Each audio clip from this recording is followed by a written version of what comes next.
여러분 안녕하십니까? 내란 특검의 수사 대상이 된 심우정 검찰총장이 오늘 물러나겠다고 밝혔습니다. 지난해 심 총장 취임 직후 검찰은 주가 조작 의혹을 받던 윤석열 전 대통령 배우자를 무혐의 처분했고 올해 3월엔 내란 수괴 혐의로 구속된 윤 전 대통령 구속 취소 결정에 대해 즉시 항고를 스스로 포기했죠. 그때마다 사퇴 요구를 받았지만 거부했던 검찰총장이 공교롭게도 검찰개혁 움직임이 본격화되자 물러나겠다고 밝힌 겁니다. 첫 소식 송정훈 기자가 보도합니다.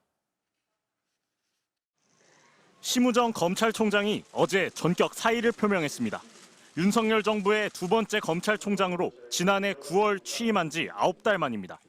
심 총장은 오늘 오후 낸 입장문에서 여러 상황을 고려했을 때 지금 직을 내려놓는 것이 마지막 책임을 다하는 것이라고 판단했다며 형사사법제도는 국민 전체의 생명, 신체, 재산 등 기본권과 직결된 문제라며 시한과 결론을 정해놓고 추진될 경우 예상하지 못한 많은 부작용이 생길 수 있다고 전했습니다. 이재명 정부가 추진하는 수사 기소권 분리에 반대해 사직했다는 뜻을 밝힌 겁니다. 심 총장은 불과 한 달여 전 이창수 서울중앙지검장이 그만둘 때도 흔들림 없이 일선을 지휘하겠다는 입장이었습니다. 검찰은 어떠한 경우에도 흔들림 없이 역할을 수행할 것이고 또 총장으로서 그렇게 일선을 지휘하겠습니다.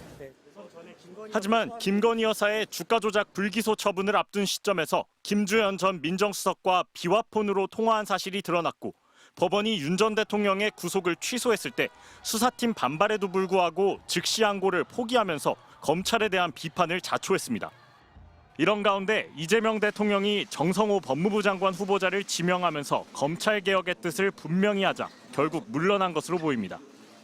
수사와 기소의 분리, 또 검찰의 집중된 권한의 재배분, 또 이런 문제에 관련해서는 어느 정도 국민적 공감대가 있다고 생각하고 있습니다. 심 총장은 1년 넘게 남은 임기를 스스로 포기하는 결단을 내렸지만 여러 고발 건으로 수사를 받아야 하는 처지에 놓이게 됐습니다. MBC 뉴스 송정훈입니다. 코스피가 오늘 한때 3,130선을 넘어서며 연중 최고치를 기록했습니다. 상법 개정안에 반대해왔던 야당도 전향적으로 검토하겠다고 입장을 바꾸면서 논의가 급물살을 타고 있는데요.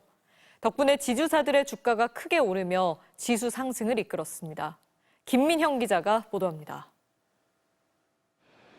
하반기 첫 거래일, 코스피 지수는 장중 3,133포인트까지 오르며 올해 최고치를 돌파했습니다. 지난 2021년 이후 3년 9개월 만입니다. 오후 들어 오름폭이 줄었지만 상승 추세를 이어가 3,089.65로 마감했습니다. 상법 개정안에 대한 기대감으로 지주사들의 주가가 강세를 보이면서 상승세를 이끌었습니다. HS 효성이 상한가를 기록했고 한화가 15%, SK도 9% 넘게 올랐습니다. 야당인 국민의힘이 상법 개정안을 전향적으로 검토하겠다며 입장을 바꿨고 더불어민주당은 오는 4일까지 법안을 처리하겠다고 밝혔습니다. 증권가에서는 상법 개정안이 통과돼 주주의 권익 보호와 지배구조 개선으로 이어지면 한국 증시가 한 단계 올라설 것으로 기대하고 있습니다. MSCI 선진지수에 포함시키기 위한 외국인의 정성평가에 상당히 긍정적으로 작용할 수가 있어요. 증권사들은 하반기 코스피 전망치를 앞다퉈 상향 조정하고 있습니다. 증권사별로 3,400에서 3,700 이상으로 올려잡는 등 지난 2021년 기록했던 역사상 최고치를 넘어 상승을 이어갈 것으로 내다봤습니다. 미국이나 아니면 일본이나 대만 같은 나라는 고점을 다 넘어섰어요. 근데 한국은 아직도 그 고점 밑에 있기 때문에 3,300포인트를 넘어간다고 하더라도 이게 다른 나라랑 비교해 보면 대단한 과열이나 버블로 보긴 힘들 것 같습니다. 전문가들은 그러나 탄탄한 오름세를 지켜가기 위해서는 기업들의 실적 뒷받침이 무엇보다 중요하다고 강조했습니다. MBC 뉴스 김민영입니다. 국민의힘 나경원 의원이 김민석 총리 후보자 지명 철회를 요구하며 닷새째 국회 본회의장 앞에서 이른바 숙식 농성을 이어가고 있습니다. 선풍기 바람에 아이스 커피까지 마시면서 농성하는 걸 두고 민주당에서는 바캉스 농성이냐며 비판하고 있는데요. 국민의힘 내에서조차 절박해 보이지 않는다는 쓴소리가 나왔습니다. 이기주 기자입니다. 어제 오후 국회 본회의장 앞 국민과 함께 끝까지 싸우겠습니다. 텐트를 치고 이른바 숙식 농성 중이던 국민의힘 나경원 의원이 김민석 국무총리 후보자 지명 철회 기자회견을 마칠 무렵 당사자인 김 후보자가 현장을 찾았습니다. 그런데 예고도 없이 마주친 두 사람의 대화는 조금 전까지만 해도 날이 서 있던 기자회견 분위기와는 사뭇 달랐습니다. 우리 김밥 먹었죠. 웰빙 단식. 웰빙 나는 언제 단식한다는 거야. 단식 하시는 건 아니지? 아니, 단식 하지 마. 단식은 왜 해요? 앞서 나 의원은 지난달 27일부터 총리 지명 철회와 법사위원장 반환을 요구하며 국회 본회의장 앞에서 농성을 시작했습니다. 그런데 주말 사이 나 의원이 SNS에 채소가 잔뜩 들어간 김밥과 탁상용 선풍기 사진 등을 올리면서 국회에 바캉스 왔느냐는 비난을 샀습니다. 김밥 주스 선풍기까지 동원한 웰빙 농성을 하면서 국회 중앙홀에서 세금으로 바캉스를 즐기고 있는 듯한 모습을 보이고 있어서 정말 씁쓸한 상황입니다. 그런데 나 의원은 오늘 현장을 찾은 민주당 김병기 원내대표에게도 동작 남매라고 부르며 앉아있는 것도 힘들다. 주말에는 에어컨도 틀어주지 않는다 등 오히려 친근한 반응을 보였습니다. 같은 당인 국민의힘 안에서도 농성 같지 않다. 다른 목적 있는 거 아니냐 등의 지적이 나왔습니다. 절박감이 있는 것 같지도 않고요. 당대표 나가기 위해서 거기서 이제 사람들 나 찾아와, 나 여기 있으니까. 그래서 눈도장 찍고 나 이렇게 고생하고 있어. 이런 거 하시려고 하는 게 아니라면 그러면 접으시든가. 나경원 의원의 농성이 닷새째 이어지는 가운데 국민의힘은 여전히 김민석 총리 후보자 지명 철회를 요구하고 있지만 민주당은 이번 주 안에 본회의를 열고 김 후보자에 대한 임명 동의안을 표결 처리한다는 방침입니다. MBC 뉴스 이기주입니다. 윤석열 정부에서 보조금을 대폭 늘려준 단체가 학생들을 앞세워 이승만 전 대통령을 칭송하는 스피치 대회를 열었다는 소식 전해드렸죠. 그런데 이 행사엔 유독 특정 교회가 운영하는 미인가 시설에 다니는 학생들이 참여했다는 게 추가로 확인됐습니다.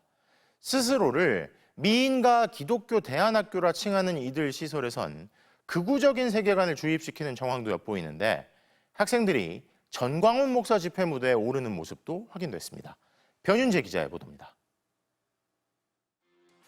이승만 건국 대통령 기념사업회가 공동 주최한 인재 양성 스피치 대회가 지난해 9월 부산에서 열렸습니다. 제가 이승만 대통령에 대해 들은 올바른 역사보다 세상에서 주입시키는 왜곡된 거짓 정보들이 훨씬 많고 컸기 때문입니다. 이승만 전 대통령을 치켜 세우는 것을 넘어 정치 편향적인 발언들이 쏟아졌습니다.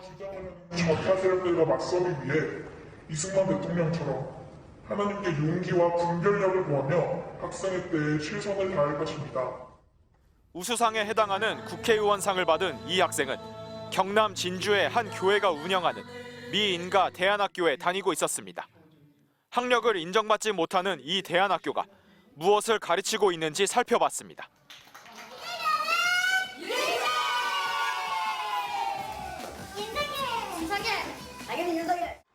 기독교 교리에 그치지 않고 극우적인 정치관이나 역사관을 전파하는 듯한 정황이 곳곳에서 확인됩니다. 2023년 11월에 전광훈 목사가 이 학교 학생들을 상대로 직접 강연을 하기도 했습니다. 내가 옛날에 꼭 내가 다 너희들처럼 이렇게 했어. 너희들은 나보다 더 큰 사람들. 윤석열 전 대통령 탄핵 심판을 앞두고 학생들은 탄핵 반대와 부정선거를 외치는 전광훈 목사 집회 무대에 올랐습니다.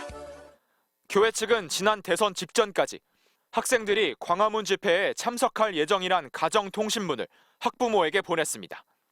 각 교회가 자체적으로 운영하는 미인가 대안학교는 전국에 약 300여 곳. 정확한 수치는 파악되지 않고 있습니다. 학생들이 무엇을 배우는지, 어떤 환경에 노출되어 있는지도 알 수 없습니다.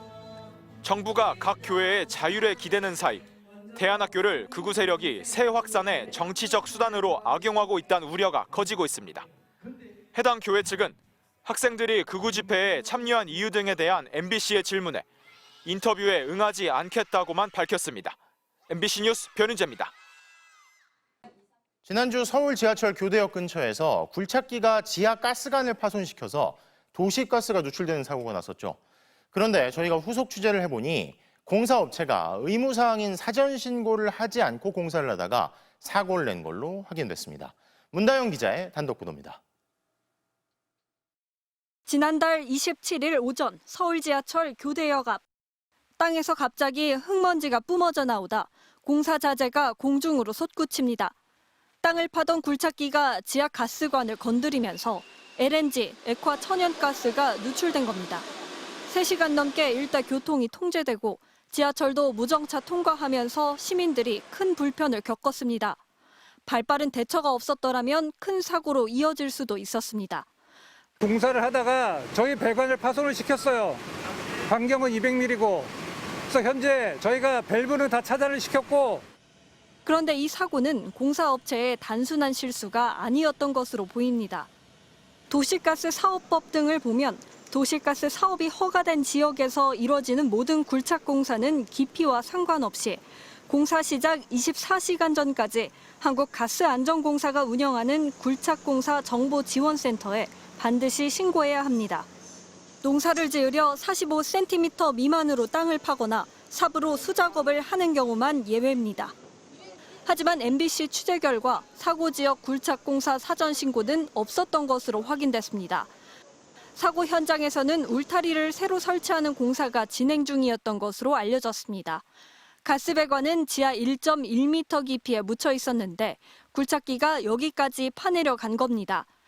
가스안전공사는 신고를 접수하면 가스 공급자와 공사업체가 서로 협의할 수 있도록 연결해 준 뒤 공사 개시 통보를 합니다. 신고만 했다면 사고를 막을 수 있었던 겁니다. 사전 신고 효과는 통계로도 증명됩니다. 지난해 굴착 공사를 사전에 신고한 공사장에서는 사고가 단 한 건도 없었습니다. 반면 최근 5년간 굴착 공사 사고의 70% 이상은 신고가 없었던 곳에서 발생했습니다. 굴착 사전 신고를 하지 않으면 2년 이하 징역이나 2천만 원 이하 벌금형 처벌도 받을 수 있습니다. MBC 뉴스 문다영입니다.